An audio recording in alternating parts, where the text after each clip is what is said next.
Je le disais au sommet xibaar yi gën a fës ci internet bi internet yi nag ñu ngi posé ay questions ci li nga xamante ni moo di validité ou passeport diplomatique.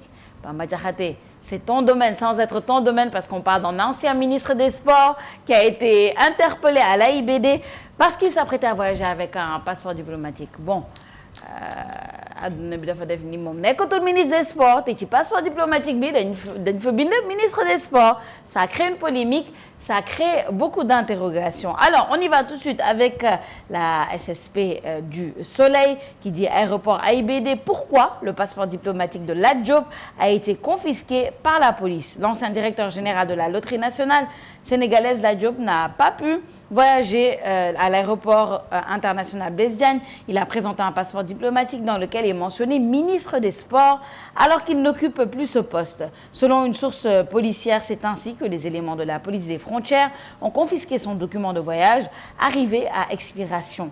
Notre informateur a toutefois précisé que M. Diop n'est pas sous le coup d'une interdiction de sortie du territoire sénégalais. Précision de taille. On a Bems qui dit dans un pays sérieux, il serait devant un juge, c'est une usurpation de fonction vu qu'il sait très bien qu'il n'est plus ministre. Bon, ça y va fort là. Pape Ismaïla Dieng qui prend plus de gants et qui pose tout simplement une question. Hein? Notre cher Ismaïla Dieng de X, il dit question aux connaisseurs. Est-ce que le passeport diplomatique expire dès que le bénéficiaire quitte la fonction pour laquelle il l'a obtenu?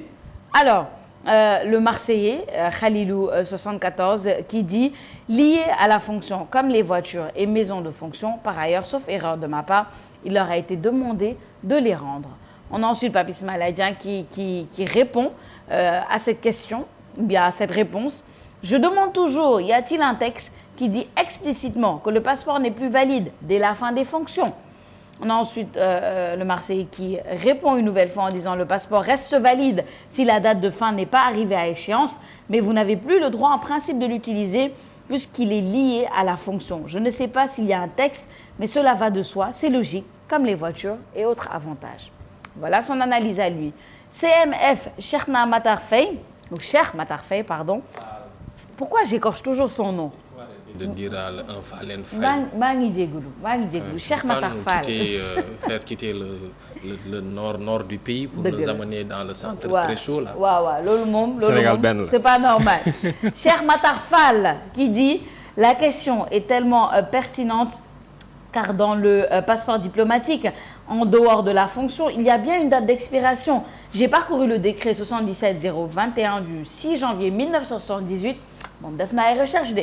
Mais aucune corrélation n'est faite entre la fin des fonctions et l'expiration de facto du passeport. Henri-Pierre Sarr qui dit le passeport diplomatique n'est pas un simple document de voyage, il est rattaché à des privilèges liés à une fonction ou un statut clairement spécifié à la première page du dit document. Dès lors que la fonction qui justifie la jouissance du passeport diplomatique et de ses privilèges n'est plus, le document devient nul. Les gars, moi je suis perdue. Non, je suis perdue. Parce que lépp lu ñu wax fii, en tout cas man pour moi, il y a matière à argumenter. Tu quittes la fonction. Sur le passeport, clairement, le ñu bind fonction. On prend cet exemple de Lat Diop, ministre des Sports. Mais dans le passeport tamit am na date d'expiration. Qu'est-ce qu'il faut suivre? Fonction yi, date d'expiration bi. Tu ne peux plus voyager avec ton passeport diplomatique. Pourtant, le passeport est toujours valide si on suit la date d'expiration, mais n'est plus valide si on suit les fonctions pour lesquelles il t'a été délivré.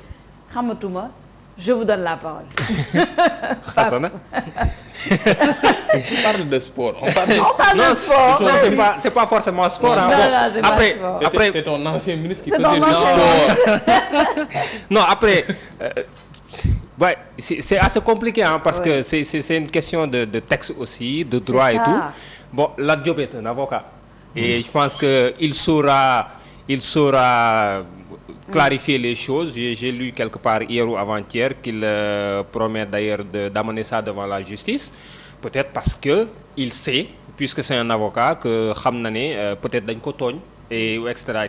Parce que le débat c'est ça mooy li nga wax léegi passeport dafa am date bu muy expirer mais en même temps si bu fekkee dañ cee bind inscrire ministre des Sports ça veut dire que fonction yi moo tax ñu jox ko passeport diplomatique bi parce que en principe s'il n'est pas ministre des sports ou amul fonction boo xam ne dañ ko dénk ci réew mi en principe warul am passeport diplomatique bi ñu bind ci loolu donc c'est deux versions yoo xam ne bu ci nekk léegi tontu bi benn la rek mooy ñu dem xool textes yi effectivement lan moo ci nekk mais il faut noter que souvent dans nos textes dafay am ay vides juridiques day am ay vides juridiques et vide yooyu mooy waral des fois nit ñi di ci langaamu peut-être que ce vide là moom moo nekk ci biir texte bi nga xam ne moo koy justifier parce que certains le disent gisuñu effectivement fu ñu bindee ne ci liy régir texte yi régir passeport diplomatique que boo pertee automatiquement sa fonction rek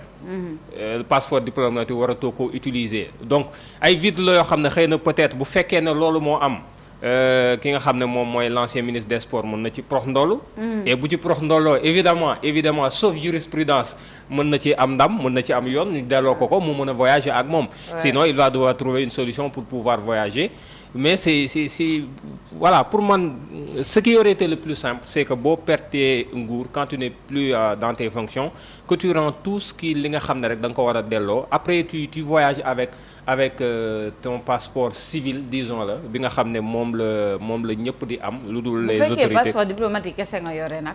Bah écoute nga dem defar lu passeport nga war a voyager daar.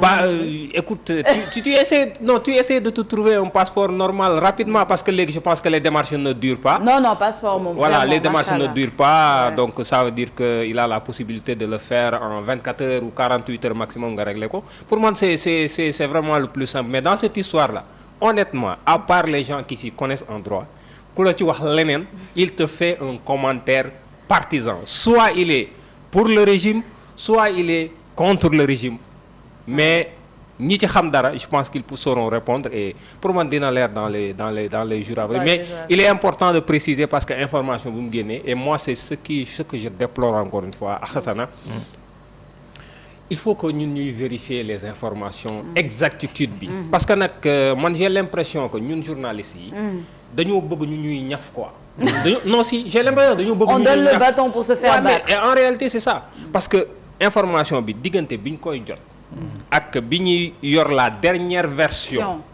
mais lu ne wax nañ ko fàtte nga démb à la rédaction comment on a lutté pour avoir la bonne information on nous a dit premièrement dañ koo jàpp ñu ngi ko tëj plus tard on nous dit finalement mu ngi këram lui-même il l'a confirmé ñu dem ba ci biir ñu nañu si jàppoon nañ ko à 7 heures mais dañ koo déglu rek nangu passeport am ñibbi këram ba après de fil en aiguille on ne comprend pas et ñi joxe information yëpp c'est des journalistes de ce pays-là dans des organes yoo xam ne ñëpp xam nañ leen sérieux en principe donc il ne faudrait pas aussi que ñu yàkkamti di joxe information ba joxe naka sudul noonu moi loolu su ma koy wax toujours sama xel day dem ci benn affaire par rapport à l'affaire du bateau Joola je pense que c'est le doyen Mamles si je ne me trompe pas qui disait avoir eu l'information très très tôt mais pour recouper et am l'information il a tellement pris son temps que ci diggante bi am na ñeneen ñu joxe information alors que il est le premier à avoir lu l'information tu vois ce degré d'exigence là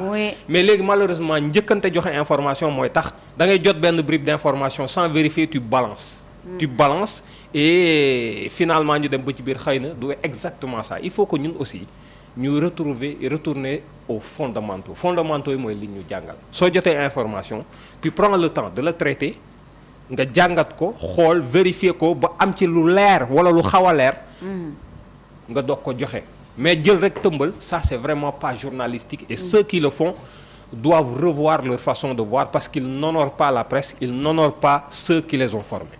Prenons exemple sur les meilleurs exemples wax nga fi Mame Less Camara je pense que c'est une référence dans notre métier yaa na ko yàlla yërëm xare ko aljana parce que la course à l'exclusivité en fait loolu mooy yóbbu ñu bëri et ils mettent en avant malheureusement la course à l'exclusivité plutôt que l'exactitude de l'information non seulement l'exactitude mais le travail de journaliste qui est d'abord de recouper de vérifier de recouper et de faire tout ce que tu dois faire avant de donner l'information moi hier l'exemple était patent dans notre rédaction on a eu l'information très tôt très tôt et pourtant tant que amuñu woon lu je m'appelle Papa Ninsar il a fait des appels et des appels pour avoir yow tamit doo nga fait pour avoir la bonne information c'est quoi en fait qu'est-ce qui s'est réellement passé donc loolu aussi c'est de notre ressort te war nañ jël suñu responsabilité quoi qu'il en soit je ne vais pas rentrer dans qui a raison est-ce que war na utiliser passeport bi wala utiliser passeport bi xaw ma si dara mais je reviens sur le vide de nos textes bu fekkente ni si nos textes sont clairs les choses sont faciles à trancher si les textes ne sont pas clairs il y a toujours des je connais pas le mot en français. Peut-être vide juridique lañ koy wax xam nga loophole en anglais comment on dit ça en français vide juridique on va dire vide juridique maanaam espace bi nga xamante ni tu peux mettre tout et n'importe quoi parce qu'il y a rien de clair. Ça c'est un problème. Bon ça ouvre aussi le débat sur les passeports diplomatiques parce que bon écoutez nañ ko wax rek il y a des gens dans ce pays qui ont des passeports diplomatiques te amuñu fonction de. yaa ngi ko bés foofu dara je dis rien Hassana. bëggoon naa jot ci passeport diplomatique. ku ci bëggul am. ku ci bëggul am romb rek kenn du kii ma dem Liechtenstein ñëw. Liechtenstein daal nga bëgg a dem. Liechtenstein rek laay dem Liechtenstein rek laay def ñëwaat. non mais c'est vrai hein c'est-à-dire que en fait Sénégal lu ñu tàmmati wax rek xam nga ñun.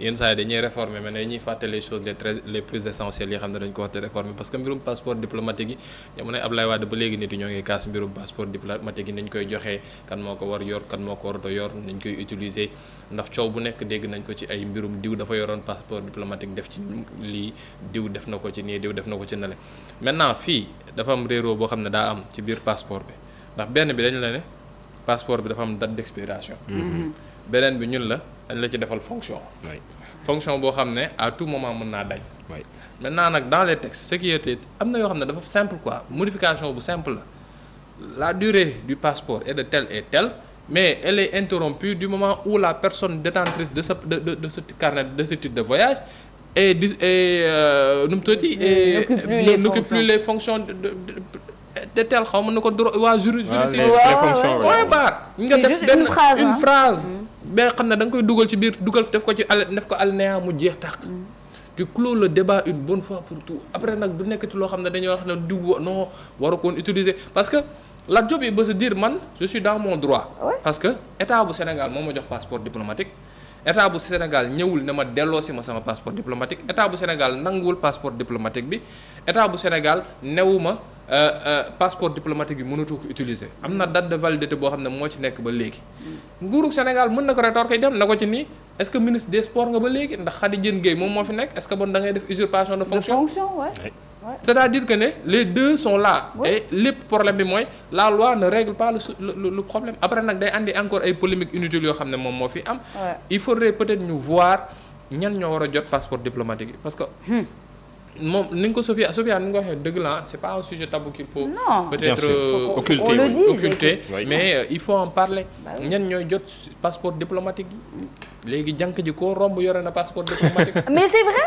c'est ça qui est la vérité dañuy week-end ji Dubaï Qatar tranquillement comme sama yenn du ma leen wooye sama copain parce que xamante ma ak ñoom mais les jeunes blowmen là de Dakar léegi koo ci romb parce que diw xaritu diw la ils ont des passeports diplomatiques. affaire de connexion dem France dem seetaani ji match Angleterre wala France noonu la leen ak Espagne noonu la leen yombee. man dama ne passeport diplomatique dafa am fonction am ay mbir yoo xam ne da koy engagé parce que passeport diplomatique soo ko demee ba wàccee ko ci réew. da ngay engagé la responsabilité de l'État. par rapport ak lépp loo xam ne da nga ko fay def. c'est clair ku weddi laajal doom Idrissa Seck bañ koy njëkk jàpp ak passeport diplomatique mi wax ne non lii ak lee. donc bu ñu fàtte ne am na yoo xam ne dafa engagé réputation état dëgg. damay tàmm di jël benn exemple bu ma benn professeur doon jox ne ma c'était l'exemple de quand le président Macky Sall am xaw ma ban princesse la doon nuyu courbé wu. mu ni quand le président se courbe c'est les 18 millions de Sénégalais qui se courbent avec lui. parce que c'est le président de tous les Sénégalais. mun moom moo tax am na yenn yoo xam ne muy titre muy fonction muy yenn yi soo ko yoree dafa am yenn yoo xam ne da nga ko war di xool noo koy defee lan nga ci war a def parce que soo ko defee tu engages la responsabilité de l'État du Sénégal dans sa globalité maintenant nañu nangu passeport diplomatique yi ñi xam ne dañ fi nekk te neen soxlaatuñ ko. c'est aussi simple def note de service ne nii képp koo xam ne da nga yoroon passeport diplomatique delloo ma ko. Yacine Fall va faire son travail en tant que responsable consulaire de l'État du Sénégal après ñu avancer. maintenant nag mbirum information moom ñun moom li may wax rek on est maintenant des relayeurs de fake news mais plus des des traiteurs d'information parce que le métier c'est un trident traiter collecter avant de diffuser. maintenant nag su fekkee da ngay collecter diffuser rek tëb traitement bi après nag loolu la ci dal nga jël mais ñun moom njëkkante xibaar fu mu ñuy yóbbu waaw baax na nañ dem rek doy na waar. coow bi mooy dañ bëgg def suñu bopp ay TikTok web TV ay médias sociaux ainsi de suite alors qu'on n'est pas ça. Télé dafa am nu muy doxee. rajo dafa am nu muy doxee. quotidien dafa am nu muy doxee. site internet dafa am nu muy doxee. site internet c'est l'instantanéité ca saa sax ñooñu mënoo leen ko dindi loolu c'est l'instantanéité yow rajo bi li nga ciy am mooy le traitement bi xam ne di nga ko def en amont et après par rapport ak li fay xew li fekkee diw wax na lii soo ñëwee traité ba pare nga ñëw woo keneen na ko ci diw da daa wax lii damaa bëggoon su fekkee mën nañ ko compléter wala nga jàngatal ñu ko loolu rajo bi mën na ko am. télé bi mën na andee image yoo xam ne day nekk en apport pour mën a gën a firndeel nit ki lii ak lii moom moo ci am illustration yëpp nekk ci. Le quotidien va encore plus loin en te proposant des dossiers mën a traiter lii traiter lële bu nekk ak la muy def. su fekkee ne nag léegi télé bi day xëccoo ak site internet bi. site internet bi di xëccoo ak rajo bi di xëccoo ak. web TV bi. loolu yëpp nag TikTok bi nekk fi gars yi di live. mënul du mën a dem de. c'est pas possible que chacun connaisse son rôle. entre collecter traiter diffuser lenn moo wutale journalistes yi ak ñeneen ñi mooy le traitement. oui c'est tout. c'est tout ki nekk ci mbedd mi. du journaliste. moom mën na jël xibaar rek tëmba la. oui yoonam nekku ci.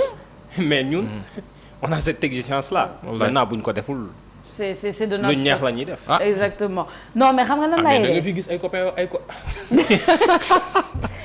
nga fi gis ay journalistes non dama leen di wax ay journalistes dañuy dem en fait quelquefois ça fait rire la dernière fois patron de presse yi loolu moo leen dal ñu nekk ci murmurer entre ñoom fekk micro bi tàq na gars yi ñoo ngi leen def en direct te xamuñu ko.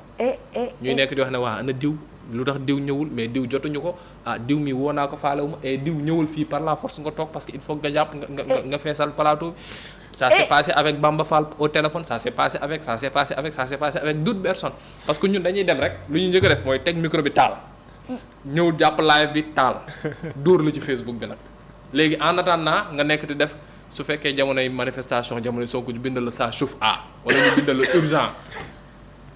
man urgent bi avec les deux rouges là su fekkee YouTube la ñu bind jëlal la sama kanam gi def ci ay image u jooy tegal la benn policier fii nii teg téeméeri nit sama ginnaaw on a attrapé Cheikh Assane Fall après ñu teg ko foofu noonu mais Dieu Dieu sérieux mais man barki alxuraan quelquefois damay toog di wax ne quelquefois keroog dama am benn gi waaye muy gis muy tooñ di wax ne waa convention des jeunes reporters du Sénégal vous avez du pain sur la planche. vous avez du pain sur la planche effectivement. c'est pas la convention en tant que telle c'est la convention sa mission c'est de la formation initiale ku bëgg bourse nga ñëw ñu may la bourse nga dem jàng ji. la formation continue ku bëgg gën a wone sa bopp firndeel sa bopp ci tàggat yaram économie wala leneen ñu jàppale la defal la loolu. mais quand même ki xam ne dafay yeewu fajar ne man damaa yore sama téléphone donc damay def information parce que si Assane li muy def gënuma ci aay mais ko kenn du ci mën daal. déedéet te yow boo toogee di compétition ak moom yaa tooñ sa bopp. en fait c'est ça c'est aussi simple que ça. c'est ça qui clôt le débat Pape Madiakhaté Sarr il faut pas munoo. parce que marié la. alors dëgg la bokkoo leen kii de. bokkuñu grade bokkuñu grade. waaw. man mënuma xëccoo ak Moussa Fall. waaw parce que marié la. mais Hassana ñi bàyyi lañ na dem seen yoon de. bàcc bokkuma ak ñoom garaat. pourtant y a quelque temps rek mën naa xëccoo ak sëñ Saliou Dem. waaw par exemple. mën naa xëccoo ak Kandji. waaw loolu dëgg la. ñooñu man ak ñoom mën nañu xëccoo ay affaire ci biir rédaction bi mais fii ngay gis sénégalais boo xam ne xamul xaala wala kasiran ci li muy wax mais allah kulli xaal soo ko taal lii micro sénégalais moo dëgër fit mais ñun tamit ñu jàpp leen ci dëgër fit gi sénégalais ngay taxaw ne ko nii. mais fan la Liberté 6 nekk mu woon mu joxoñ la yoonu Pointe des Almadies. du la mos a wax xamul de. non même soo xam du la mos a wax xamul sénégalais ak xaw ma. soo ko nee tout droit la lay wax.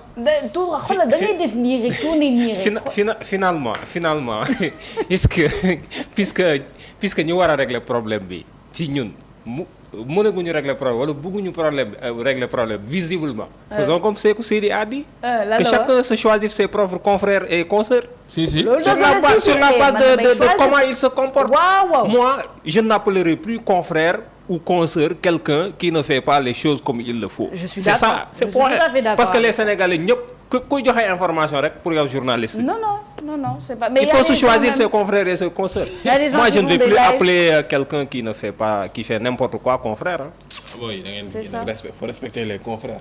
mais ñu suñu jàmm mais en tout cas En tout cas Mass nee na Mamadou Gueye Kassé ba léegi il attend son passeport diplomatique. Non. J'ai dit ça, je dis rien. Ouais, bon, non mais non vraiment Kassé nañu may quoi. non mais non. Kassé il est allé jusqu'en Ukraine juste non mais. Sans passeport diplomatique moom nag woon nañ ko jox passeport diplomatique.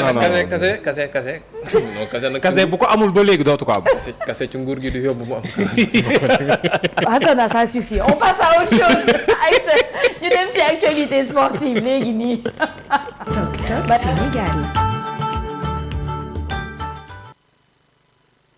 Pape Madiakhaté Sarr ñu waxtaanee lépp lu jëm ci tàggat yaram mais Pape Madiakhaté sama période bi mi ngi ñëw de. waaw sama période du stress. sama période du palpitation ah période bi nga xamante ni moom matuma sama bopp ah ci man kan. ci man Coupe d'Afrique.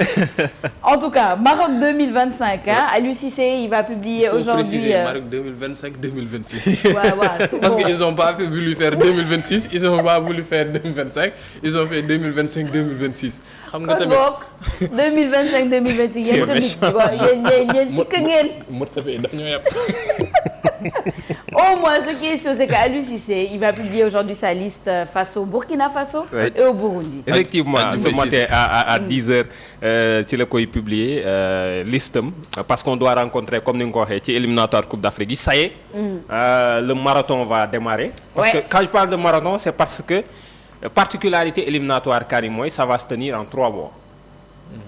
On commence en septembre. OK. Septembre 2 matchs, octobre 2 matchs, novembre 2 matchs, c'est fini. On connaît les qualifiés.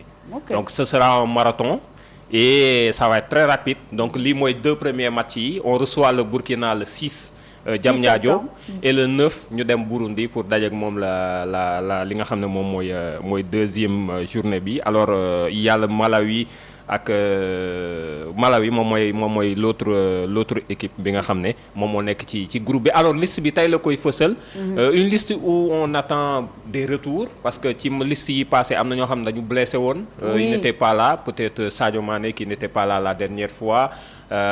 Boulaye Dia peut-être aussi gis na mën nañ ko retrouver sinon il y a les cadres qui vont revenir mais on annonce arriver un jeune. muy El Hadj Malick Diouf il évolue au Slavia Prague c'est un gaucher un défenseur gaucher. Okay. Il est très bon qu'on a eu l'occasion de voir ci il y a pas longtemps contre Lille ci match de barrage pour qualification Ligue des Champions. boo xam ne dina mën a ñëw encore une fois dans cette logique parce que dañu xaw a rafle nag ay latéraux. ci côté gauche comme côté droite. Parce qu'on a assez peu de joueurs ci poste yooyu. On avait ki nga xam ne moom mooy ci côté gauche bi Jacobs bi nga xam ne il était blessé lui aussi la dernière fois là il est revenu avec Monaco. Okay. Donc mais amuñu woon keneen ce qui fait que match yi passé ñu fa newuloon sax seen poste lañ fa utiliser comme Mikayil Ngor Faye entre autres mais bii pas il revient et on a El Hadj Malick Diouf qui est annoncé c'est bien. Mais dans le côté droit il y a un problème Sabaly retraité na. Bouna Sarr n'a pas de club actuellement déjà tout court donc du coup la dernière fois soit nga teg fa Habib Diarra. Qui est un milieu de terrain de formation. wala nga teg fa ki nga xam ne moom mooy Ismaïla Sarr. bi ñuy utiliser à ce poste-là à Marseille daaw il a changé de club mais ce n'est pas son poste mais c'est des postes yi nga xam ne ça nous pose problème. C'est quoi son poste de fonction? C'est un ailier, c'est un attaquant. C'est un attaquant. Voilà, oui. Exactement. Donc, mais il faut trouver des solutions pour Aliou Cissé. Bi nga xam ne donc il va devoir trouver des solutions mais en tout cas c'est des matchs importants. Importants le Burkina. C'est pas n'importe quelle équipe. Bokk na ci équipe yi gën a mag mais il y a plus de petites équipes en fait. En Afrique j'ai l'impression que parce que c'est les petits. Je me rappelle la CAN dernière ñi nga xamante ni on disait petite équipe ñoom c'est eux qui sont allés loin. Mais exactement la RDC entre autres ñoom kenn xaaru leen woon donc ay match yu am solo la surtout le Burkina bi nga xam ne day ñëw fii à domicile Burkina équipe bu mag la. Bi ñuy gagné Coupe d'Afrique bi au Cameroun moom la ñu éliminé en demi-finale. C'était demi je pense. Voilà 2022. Exactement donc match bu metti woon ñu mujjee gagné 3-1 donc. Il va falloir ñu xaar listam bi mais surtout ces matchs-là surtout il faut bien démarrer parce que dafay gaaw et ça veut dire que donc il faut tout de suite entrer dans la compétition et pour moi l'objectif c'est d'avoir 6 points ci ñaari match yi le Burkina tu le reçois à domicile tu dois gagner. Le Burundi c'est vrai que sur le papier c'est une équipe de moindre calibre mais on a quand même l'expérience des voyages et je pense qu'il faut aller là-bas au moins nga am 6 points sur les 2 premières journées après. confortablement nga préparer le reste des éliminatoires. Le 6 c'est un vendredi 6 septembre. Absolument un vendredi oui. dinaa dem de.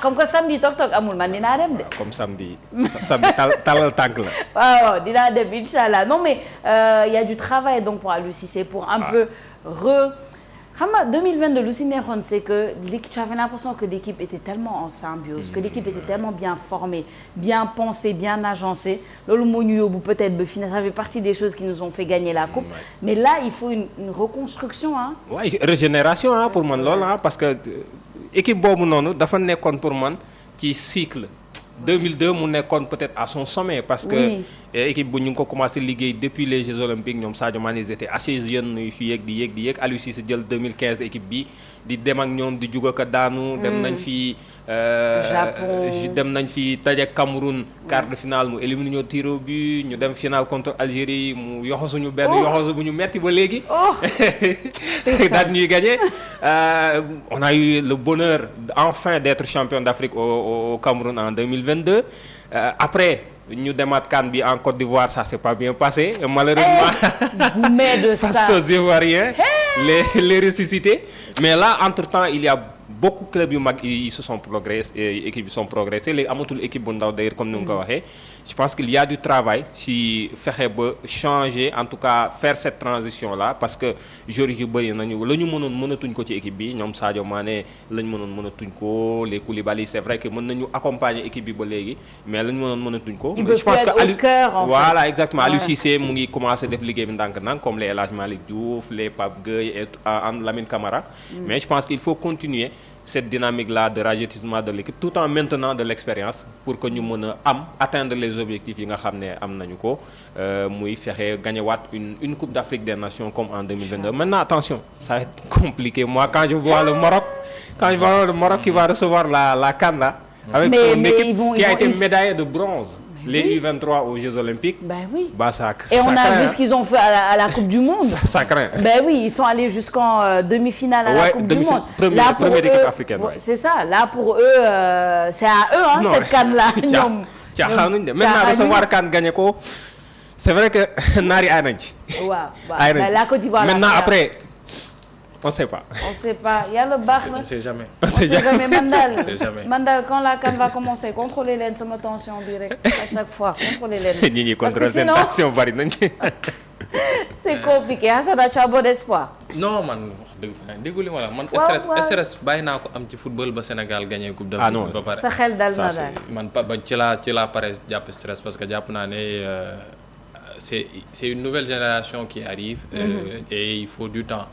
man loolu laa jàpp ça se fera pas peut-être en 2026 25 bii nii peut-être que ça prendra le temps qu'il faudra pour que mayonnaise bi jël parce que il faut le dire aussi il faut que ñu am ay changements Sadio il est vers la fin Ismaïla Sarr il reste encore à prouver les Iliman Ndiaye et autres il faut que ñu gën a dëgëral seen bopp ci équipe bi on a des Pape Gueye et autres il faut qu'on trouve peut-être des remplaçants derrière il y a une ossature boo xam ne Aliou Cissé war na ci góorgóorlu taxawaat ko il y a des changements même au niveau de je pense du staff de l'équipe nationale. oui Pape Thiaw premier adjoint maintenant donc yooyu yëpp dafa nekk ay mbir yoo xam ne c'est pas à négliger donc il faudrait ñu être un peu plus indulgent avec l'équipe et attendre peut-être man personnellement suñ ko defee 2025 2026 je saluerai et je jubilerai comme tout le monde alhamdoulilah mais suñu ñàkkee comme ni ñu ñàkkee ci Coupe d'Afrique bi je comprendrai et je me dirai que peut-être il faudrait ñu xaar Coupe d'Afrique bi di ñëw su fekkee 2028 lay nekk parce que avec la CAF maintenant on sait plus su fekkee 2028 lay nekk ou bien 2029 lay nekk on sait pas parce que maintenant le calendrier du football africain est adossé aux humeurs et bien vouloir du football européen donc nañu mun rek mais bon y a de l'espoir man daal gëm naa booy nañuy dugal rek gis nga Macky Sall ak lu ñu koy wax lu ko gars yi bëgg ak bañ dafa am loo xam ne da ko waxoon gaynde mu nekk dëgg nañu dugal rek. waaw bilaay. del dugal rek. del dugal leen rek. del dugal rek. Faut après loo concrétiser. encaissé yow soo dugalee fekk yow jiitu nga. c'est le plus. Ça c'est comme l'ancien Brésil quoi. voilà yow del dugal rek. match bi gis nga pële yi nga wax ay biom yu bëri. Brésil jamono ñooy pële ñoom suñu dañ naan dugal rek. ñëw rek di dugal di dugal di dugal. C'est comme les États-Unis au basketball. Oui. Ils sont Voilà. réputés n'avoir pas une bonne défense. Oui. Mais parce qu'ils marquent beaucoup et gagnent. Mën nañu encaisser 100. mais wala l'essentiel 105. daal na dugg. Exactement. yàlla baax c'est na ça en le tout plus cas important. vive la reconstruction et puis bonne chance au Lion pour ce Amadou Kane mooy deuxième président cycle qui nawetaan commence. Wow boy, tu ouvres tu ouvres tu ouvres mais il est toujours là. président Odegawa. Oui justement les phases nationales qui démarrent aujourd'hui à Diourbel. Donc c'est bien waaye mu ngi koy wax sànq mu ngi koy junj j'avais oublié de le dire. am na changement ci attelage technique bu équipe nationale A bi. Aliou Cissé léegi Régis Bogart bi nga xam ne ànd na ak moom depuis muy commencé entraîner. mën nañ ne d'ailleurs moo ko accompagner tete ko ba mu toll fi mu toll. après beaucoup d'années d'accompagnement quitté na li nga xam mooy staff bi Pape Thiaw léegi moom mooy premier adjoint.